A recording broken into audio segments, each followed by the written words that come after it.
Why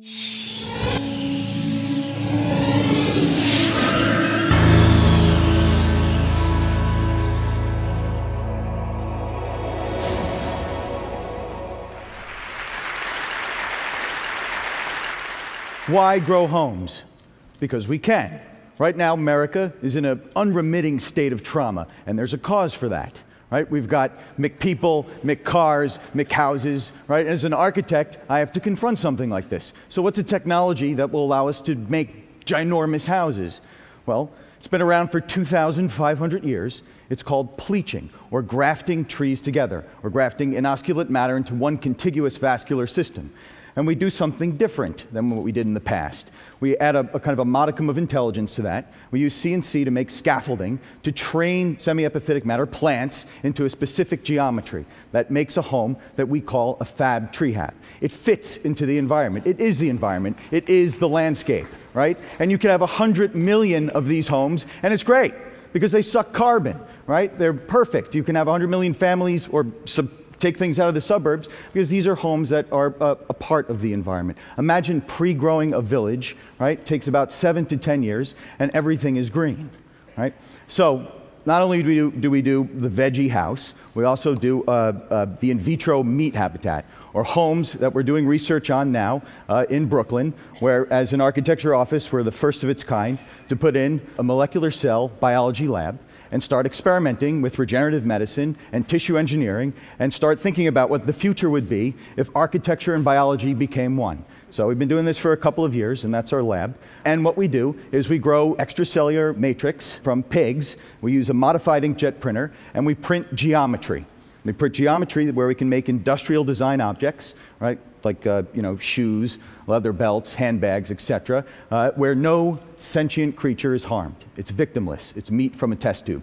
So our theory is that eventually we should be doing this with homes. So here is a typical stud wall in architectural construction, and this is a section of our proposal for a meat house, where you can see we use fatty cells as insulation, cilia for dealing with wind loads, and sphincter muscles for the doors and windows.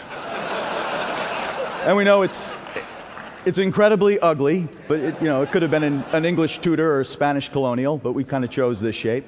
And there it is, kind of grown, at least one particular section of it. We had a big show in Prague, and we decided to put it in front of the cathedral so religion can confront the house of meat. That's why we grow homes. Thanks very much.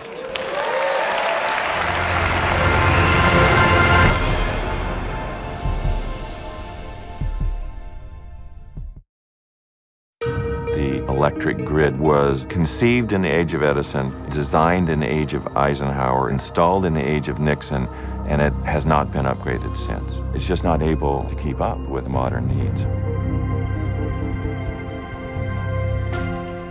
Well, the notion of the smart grid is using what we have better, making do with what we've got and not build so much new infrastructure. Software at the gateway between generation and transmission can solve that problem. The smart grid is actually a bunch of smart devices connected over a network to a bunch of computers. And the computers crunch all this data and then are able to optimize the system. What we're working on is helping utilities see what's actually happening in real time in terms of the flow of electricity between all those devices. Benefits the consumers, benefits the environment, all because of things we can now see that we couldn't see before.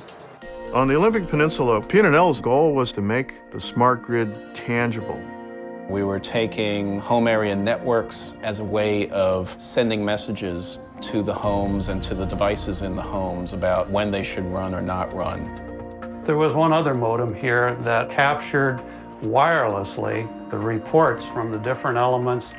We saved approximately during this time 15% of our electric bill. If we can do that for everybody in the country, we're talking about saving $100 billion worth of infrastructure that we won't need to build. IBM has been the first big company to really see the opportunity to marry information technology with the grid. There are similar things going on in South America, Asia, in Europe. We've been working with Malta to make both the water and electricity systems much more efficient. It is a model for how we can then bring that to other larger geographic areas. The path forward to a smart grid is actually quite clear. We upgraded our telecommunications networks, our satellite networks, and we can do the exact same thing with a smart grid. A wind plant will go up and down by the minute. A solar plant will go up and down as clouds go over. So having a grid that can flex itself and manage these kinds of things is critical. We need to be planning for the kind of future that we say we want, which is an era of cheap, reliable, clean electricity for decades to come.